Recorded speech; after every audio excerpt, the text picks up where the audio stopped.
আয়নার শহর। শহরটিকে প্রথম দেখে মনে হয় এ এক স্বপ্নের মঞ্চ। চারিদিক আলোকোজ্জ্বল, আকাশচুম্বী ভবনের গায়ে সূর্যকিরণ এমনভাবে ঝিকমিক করে যে চোখ ধাঁধিয়ে যায়। কিন্তু যে হেঁটে ভিতরে ঢোকে সে টের পায় এই আলো কোনো শুদ্ধ আলোক নয়, বরং অসংখ্য আয়নার প্রতিফলনে গঠিত এক কৃত্রিম জ্যোতি।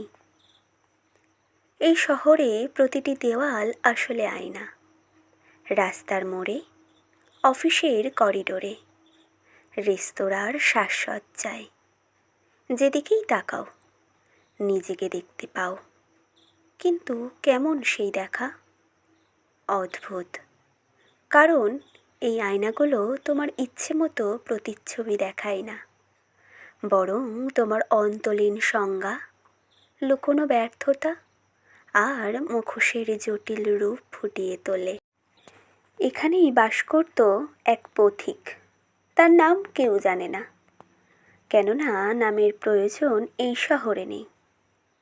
মানুষ কেবল মুখ নিয়ে টিকে থাকে, আর মুখ মানে আসলে মুখোশ। পথিক প্রতিদিন সকালে দরজার পাশে সাজানো মুখোশগুলোর ভিড় থেকে একটি বেছে নিত।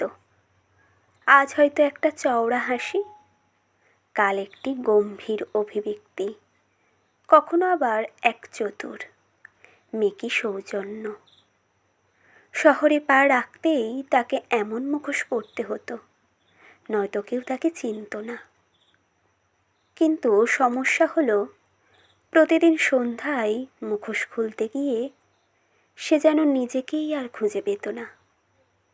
আয়নার সামনে দাঁড়িয়ে থাকতে থাকতে বুঝতে পারল, মুখোশই ধীরে ধীরে তার মুখ হয়ে উঠেছে।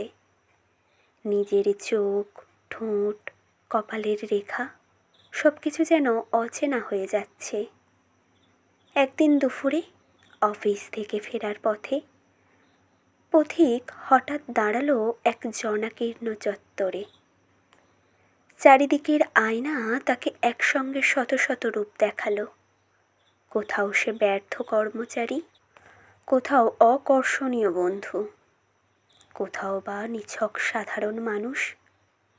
সেই মুহূর্তে তার মনে হলো, শহর যেন তাকে খণ্ডিত করল, টুকরো টুকরো প্রতিফলনে ভেঙে ফেলছে। পথিক তখন হাঁটতে হাঁটতে শহরের প্রান্ত সীমানায় চলে এল। আলো ক্রমে নিস্তেজ হলো, মানুষের ভিড় ফুরালো, কোলাহল মিশে গেল। সেখানে এক ভগ্নপ্রায় আয়না পড়েছিল, ধুলোয় ঢাকা, ফাটল জর্জরিত। কেউ আর তাকায় না তাতে। কৌতূহলে পথিক সামনে দাঁড়ালো।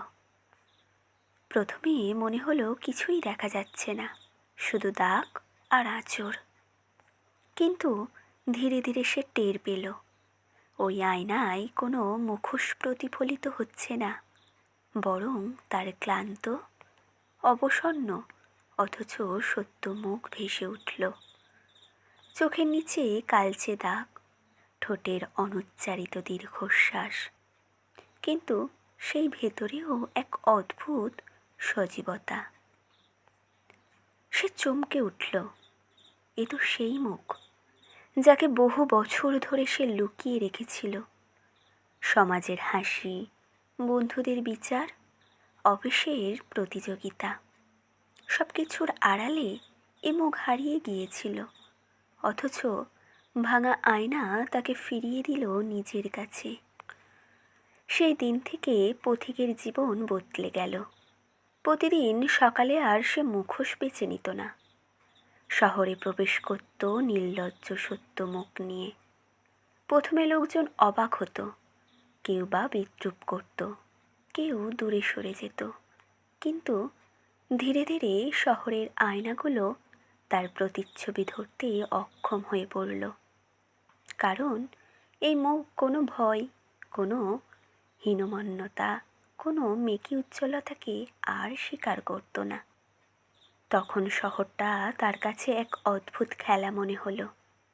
হাজারো মানুষ এখনো মুখোশ পরে ঘুরছে, অথচ ভেতরে ফাঁপা।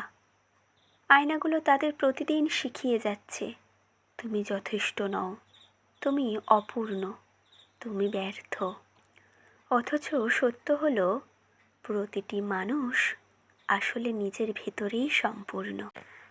পথিক তখন হাঁটতে হাঁটতে শহরের প্রান্ত সীমানায় চলে এল। আলো ক্রমে নিস্তেজ হলো, মানুষের ভিড় ফুরালো, কোলাহল মিশে গেল। সেখানে এক ভগ্নপ্রায় আয়না পড়েছিল, ধুলোয় ঢাকা, ফাটল জর্জরিত। কেউ আর তাকায় না তাতে। কৌতূহলে পথিক সামনে দাঁড়ালো। প্রথমে মনে হলো কিছুই দেখা যাচ্ছে না, শুধু দাগ আর আঁচড়।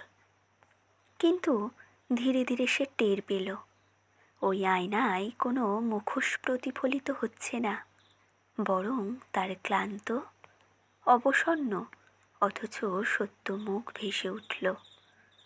চোখের নিচে কালচে দাগ, ঠোঁটের অনুচ্চারিত দীর্ঘশ্বাস, কিন্তু সেই ভেতরেও এক অদ্ভুত সজীবতা। সে চমকে উঠল। এ তো সেই মুখ যাকে বহু বছর ধরে সে লুকিয়ে রেখেছিল। সমাজের হাসি, বন্ধুদের বিচার, অফিসের প্রতিযোগিতা, সব কিছুর আড়ালে এ মুখ হারিয়ে গিয়েছিল। অথচ ভাঙা আয়না তাকে ফিরিয়ে দিল নিজের কাছে। সেই দিন থেকে পথিকের জীবন বদলে গেল। প্রতিদিন সকালে আর সে মুখোশ বেছে নিত না। শহরে প্রবেশ করত নির্লজ্জ সত্য মুখ নিয়ে।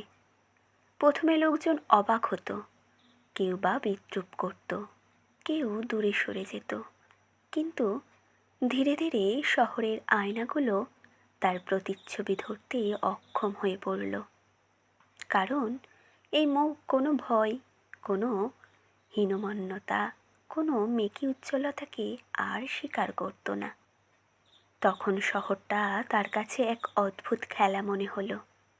হাজারো মানুষ এখনো মুখোশ পরে ঘুরছে, অথচ ভেতরে ফাঁপা। আয়নাগুলো তাদের প্রতিদিন শিখিয়ে যাচ্ছে, তুমি যথেষ্ট নও, তুমি অপূর্ণ, তুমি ব্যর্থ। অথচ সত্য হলো, প্রতিটি মানুষ আসলে নিজের ভেতরেই সম্পূর্ণ। পথিক মাঝে মাঝে ভাবত, শহর কি সত্যিই বাইরের জগৎ, নাকি এ কেবল মানুষের অন্তর্জগতের প্রতীক? হয়তো এই আয়নার শহর আসলে প্রতিটি মানুষের মন, যেখানে ভয় আর অহংকারের প্রতিচ্ছবি ভেসে ওঠে, যেখানে সত্য মুখ সবসময় আড়ালে থাকে। ভাঙা আয়নাই একমাত্র মুক্তির দ্বার, কারণ ভাঙা জিনিসে প্রতারণার জ্যোতি থাকে না। সেখানে যেমন আছে তেমনই দেখা যায়। একদিন রাতে শহরের ভিড় পেরিয়ে পথিক যখন আবার সেই ভগ্ন আয়নার সামনে দাঁড়ালো, সে মনে মনে বলল, এখন বুঝি, আয়না যতই ঝকঝকে হোক, সত্যি মুখ কেবল ভাঙাচোরা প্রতিফলনেই ধরা দেয়।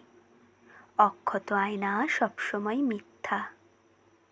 তারপর থেকে আর কোনো আয়নাই তাকে বশ করতে পারল না।